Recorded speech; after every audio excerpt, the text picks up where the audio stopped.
Bon, à la base, la vidéo que tu vas voir était en réalité deux vidéos. Puis après avoir tourné, je me suis rendu compte que finalement, elles avaient énormément de points communs, dont deux principaux. Je parle de Journalop, qui sont tous les deux juifs. Donc on pourra plus venir me dire oui, tu parles pas d'eux, tu n'es qu'un lâche, tu ne parles que des gentils musulmans qui n'ont jamais fait de mal. C'est vrai que je reçois ça en commentaire, bon après je capte que c'est quand même des commentaires de mythos.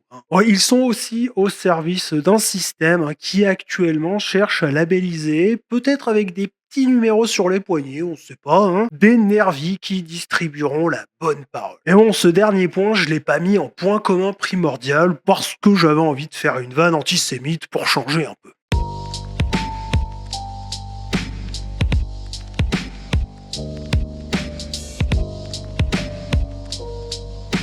Alors Edoui Plenel et puis Daniel Schneiderman sont tous deux sur différents pans au service de la bien-pensance, mais unis dans la lutte contre la méchante extrême droite et les méchants français racistes qui ne supportent plus l'enrichissement qui leur est imposé. Alors nos deux Rabbi Jacob s'emploient à mettre les bouchées doubles et c'est presque pas une métaphore, car pendant que l'un déploie des talents quasi pornographiques pour mettre en bouche tous les noirs musulmans élus de la Seine-Saint-Denis, Edoui Plenel bien évidemment, et bien l'autre annonce ouvertement qu'il ne donnera la parole au RN vainqueur que dans des conditions maximales de surveillance et de fact-checking. Le tout dans une inversion accusatoire dont seules certaines communautés de lumière et de connaissances ont le fabuleux secret. Je te laisse donc avec ces deux superbes réacts afin que tu constates que fut un temps, Soral avait vu juste un journaliste, c'est soit une pute, soit un chômeur, et ces deux-là, eh bien, ils sont pas au chômage. Donc, mesdames et messieurs, sans plus attendre, éloignez les enfants de l'écran, car, tu l'as compris avec mon intro, c'est quasiment pornographique. C'est de l'interracial. Je veux vous parler des gens qui n'aiment pas C'est vrai que l'interracial, c'est un peu le truc de cette communauté, surtout quand elle est à gauche. la France. Ils ont un nom. Ce sont les racistes. Ils parlent de nous, là. Les racistes n'aiment pas la France. Et qui recourent. C'est totalement faux. Déjà, il commence très très mal. Edoui, nous adorons la France. C'est pas la même que la tienne, mais on adore la France. Justement. Sinon, on serait pas là comme des cons à essayer de vous dégager. Ouais, comme des cons, parce que nous, on n'a pas le pouvoir de notre côté. Mais bon. Évidemment, au racisme, à la xénophobie, à l'islamophobie. Ils se replient. Alors, il a pas dit homophobie, parce qu'il veut pas se mettre, tu sais, les gens qu'il a derrière lui à dos. Sur des identités tout à fait mortifères, comme des plantes qui se croiraient à racines uniques et qui perdent leur terreau, qui perdent leur humus. Oui, alors que c'est pas du tout le cas des musulmans, qui se replient sur un livre vieux de 1400 ans, qui leur explique comment manger, comment faire caca et comment s'habiller. Ça, c'est pas du tout du repli, comment il a appelé ça? Mortifère, voilà, du repli mortifère. Super. Qui se croiraient à racines uniques et qui perdent leur terreau, qui perdent leur humus. Alors oui, messieurs, mesdames les racistes, je voudrais saluer Mélissa Youssouf. Alors Mélissa Youssouf, elle est franco-comorienne, et je rappelle que la religion majoritaire aux Comores, c'est l'islam sunnite. Je dis ça à titre informatif. Donc là, apparemment, Edoui nous a préparé une liste. Alors, je savais pas que c'était son truc, les listes. Maire de Villepinte. Bali Bagayoko, maire de Saint-Denis. Musulman également. Ali Affiché. Diouara, maire de La Courneuve. Musulman. Demba Traoré, maire Musulman également. du Blanc-Ménil. Mohamed Gnabali. On va dire musulman, je sais pas qui c'est, mais on va dire. Maire de l'île Saint-Denis. Dionma Excellent, maire de Ville-Tanneuse. Ils sont tous maires musulmans, pardon. En Seine-Saint-Denis. Mais je pourrais ajouter Bassi Konaté, maire de musulman. Sarcelles. Adama Gaye, maire de Mantes-la-Jolie. Allez, je ne sais pas, on va dire musulman. Maire de Mantes-la-Jolie. C'est marrant parce qu'il en a oublié un. Tu veux savoir lequel? Le maire de Saint-Ouen, Karim Truc Bidule, là. Bouhamran, je crois. Voilà, c'est ça. Et bah lui, il a oublié, il a pas cité. Hein, bizarrement. Hein, c'est étrange. Parce qu'en fait, Karim, il a quand même beaucoup axé sur le fait que la Nouvelle-France, c'était pas trop son truc. C'était plutôt la division, tout ça. Étrangement, Edoui, il le cite pas. Ou alors, c'est parce qu'il le trouve pas assez noir, je sais pas. Mais dans ces cas-là, ça ferait de lui un raciste aussi. C'est ça que j'ai du mal à saisir. Tout simplement parce qu'ils ont un point commun. Ils sont tous noirs. Alors, c'est nous les racistes, du coup, c'est ça? J'ai pas compris, là. Tu veux les saluer parce qu'ils sont noirs? Et je me dis, par rapport à tous ces racistes qui se sont démasqués en faisant dire à Bagayoko qu'il avait parlé de la ville des Noirs, fake news. Mais alors, il reprend qu'un seul truc. Hein.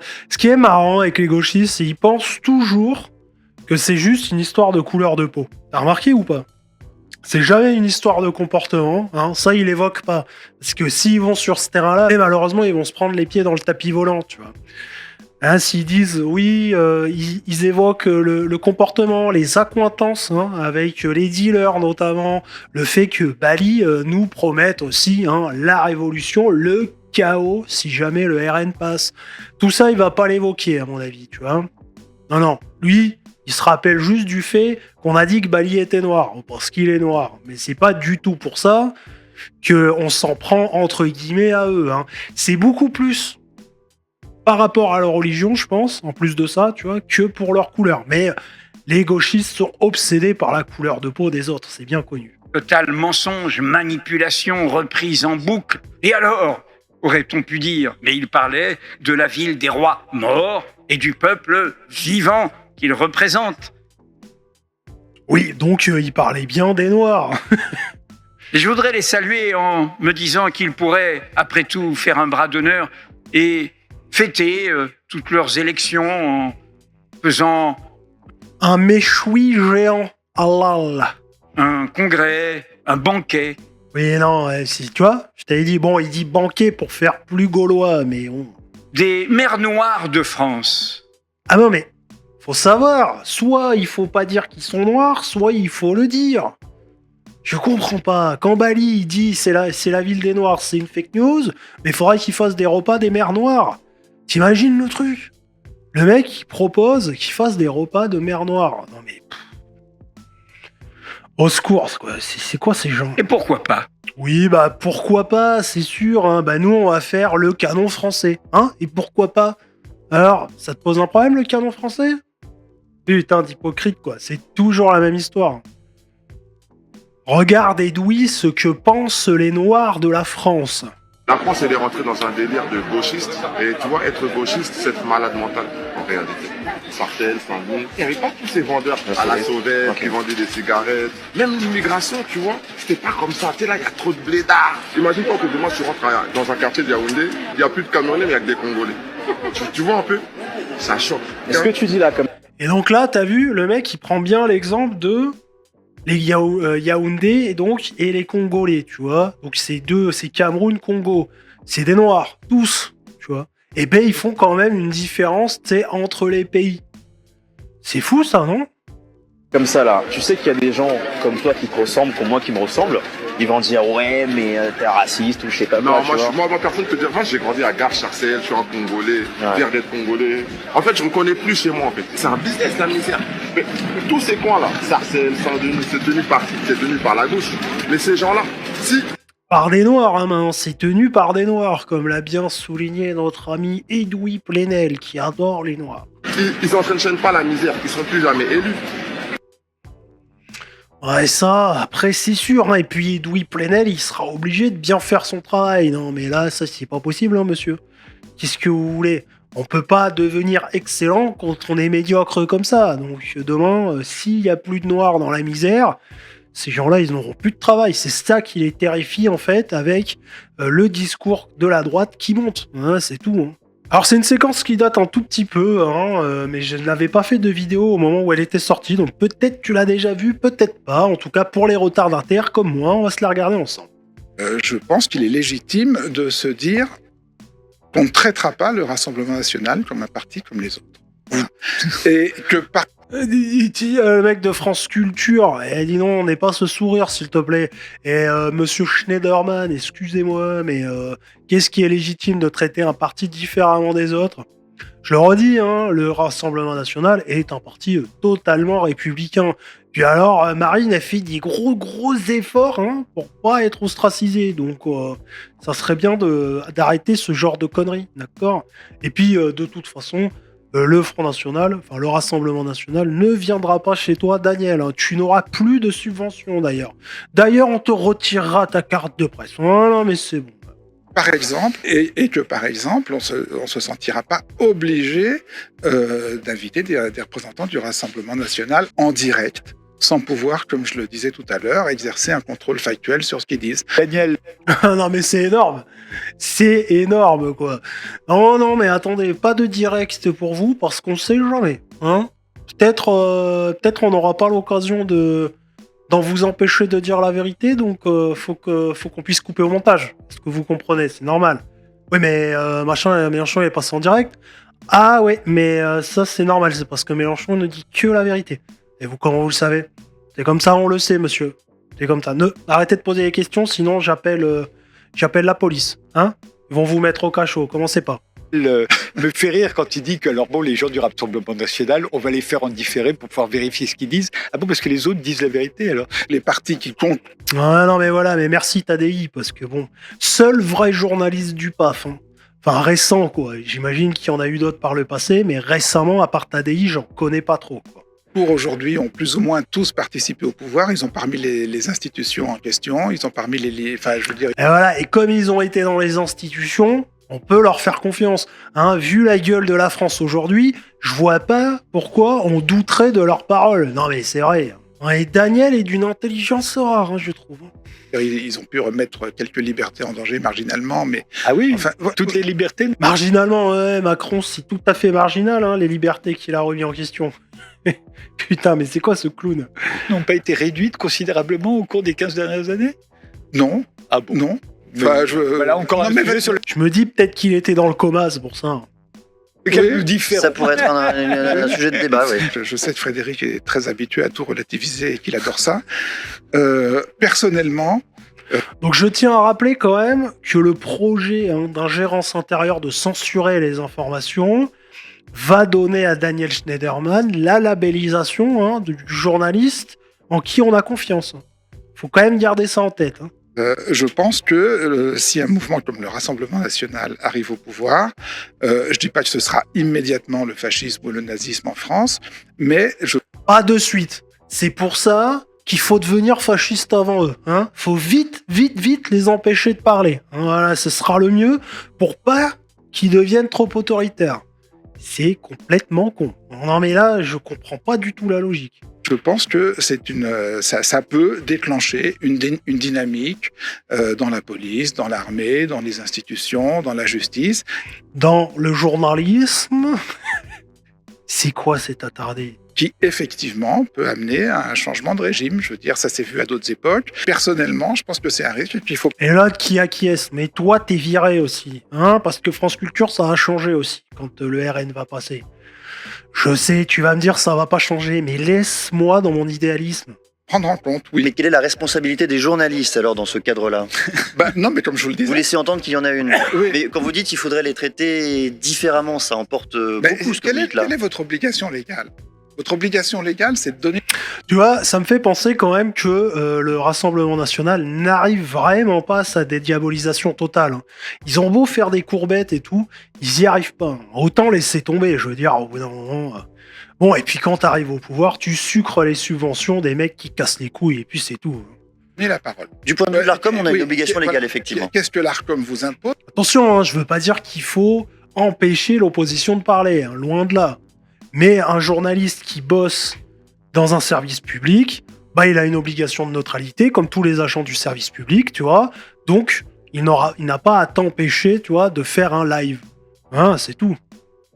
L'ARCOM. Donc si Daniel, excuse-moi, je coupe encore, mais si Daniel, il veut faire des émissions de 100% full gauchisme, macrono, je sais pas quoi, compatible, il fait ça avec son oseille, ou avec de l'argent privé, qui aille sucer Pigasse pour avoir une émission à lui. Mais à mon avis, il est pas assez arabe pour ça, quoi. Vous impose de donner la parole. L'Arcom n'a jamais dit vous devez donner la parole en direct. Ça va très très loin.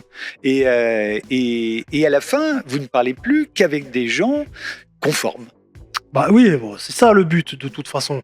À la fin, c'est de ne parler qu'avec des gens avec qui on est d'accord. C'est au lieu de bien préparer son émission, hein, Daniel Schneiderman, il est couille croisée jusqu'à ce que l'invité arrive.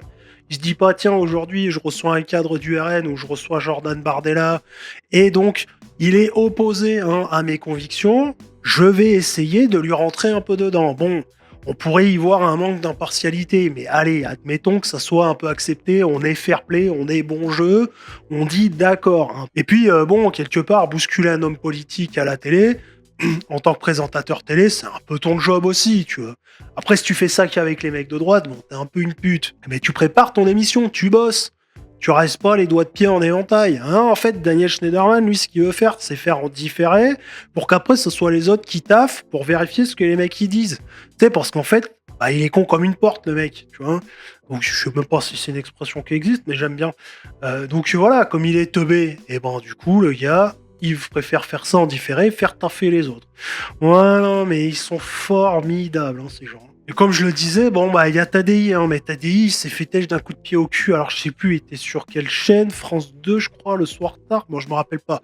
En tout cas, lui, il avait invité plein de monde, hein, et même Soral, Dieudonné, et même d'autres gens hyper controversés. Non, mais son émission n'était pas toujours incroyable, mais au moins, il avait le crédit d'inviter des gens qui n'étaient invités nulle part ailleurs, quoi. Donc, c'était ça qui était intéressant.